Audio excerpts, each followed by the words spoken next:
وفاقی وزیر تعلیم خالد مقبول صدیقی کراچی میں تقریب سے خطاب کر رہے ہیں۔ جو آپ کے پڑوس میں دو آبادی کے جائنٹس ہیں وہ ٹیکنالوجی کے جائنٹس۔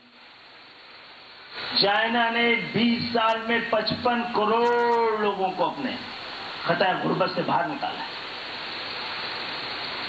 انہوں نے اپنی آبادی کو لائبلٹی نہیں ایسٹ بنا دیا۔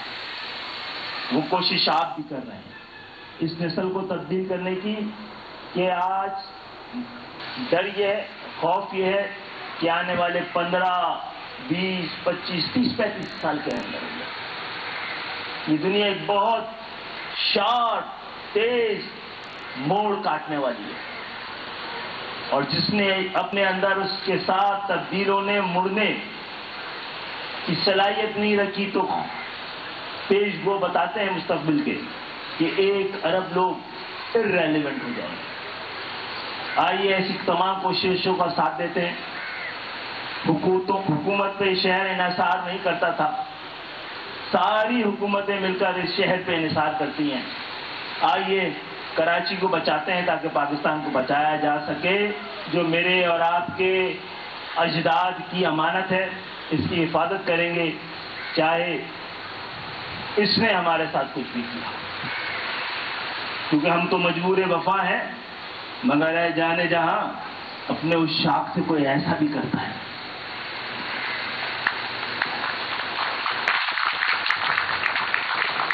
تو موقع ملا ہے، اندازہ یہ ہے کہ کراچی کو روکنے والے ہاتھ اب تھک چکے ہیں،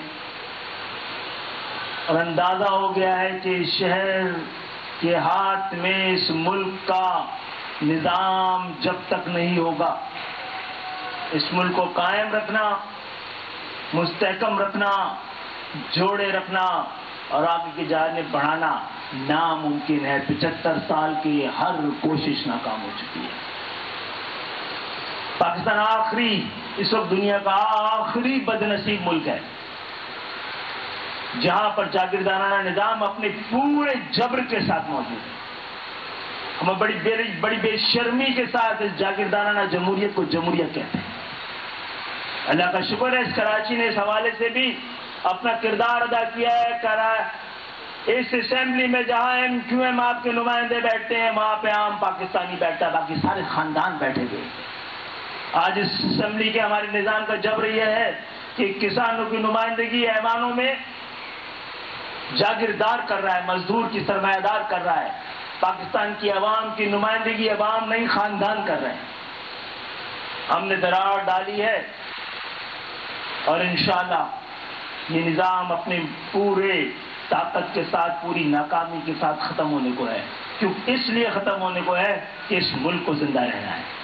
کسی خوابوں کی تعبیر کو بھی، ان کوششوں کو بھی گفتگو ہو رہی تو 23 مارچ 1940 کو پاکستان بنانے کا ارادہ اور وعدہ کیا گیا، اور 7 سال میں پاکستان حاصل کر لیا گیا، صرف 7 سال میں۔ کیا 77 سال میں پاکستان بنانے کا مقصد بھی حاصل کر لیا ہے؟ نہیں کر سکتے۔ تو خوشخبری یہ ہے کہ آنے والے 10-20 سال آپ کے ہیں، ہمت رکھیے گا، حوصلہ رکھیے گا۔ پاکستان بنایا تھا، انشاءاللہ بچا بھی لیں گے، تعمیر بھی کر لیں گے، اس کی تعبیر بھی دیں گے۔ آنے والے چند مہینوں میں اس شہر میں جو کہ ٹیکس دے رہا ہے اور پھر خیرات میں پل رہا ہے، شاید ہمارے ٹیکس کی خیرات سے بھی کوئی پل رہے ہیں۔ دبئی کا ریئل اسٹیٹ کو بڑا فائدہ ہوا ہے، اور بہرحال انشاءاللہ 10 سے 12 یونیورسٹیز 1 سال کے اندر اس شہر میں آئیں گی۔ یہ شہر ادب کا، علم کا، اخلاص کا، ہمتوں کا دارالخلافہ ہے۔ آپ حکومت لے کے گئے ہیں، صنعتوں کا دارالخلافہ، تجارت کا دارالخلافہ اور ٹیکس دینے کا شہر ہے۔ جو دنیا بھر میں جو ٹیکس دیتا ہے وہ سب سے بڑا VIP اسٹیٹس اس کو ملتا ہے جو ٹیکس دیتا ہے۔ کراچی کی اس بیٹے کو جو کہ تمام کریڈ میں آپ کو پتا ہے سب سے زیادہ ٹیکس کون دیتا ہے؟ نجیب بھائی دیتے ہیں۔ ان کا نام گیا ہوا تھا ابھی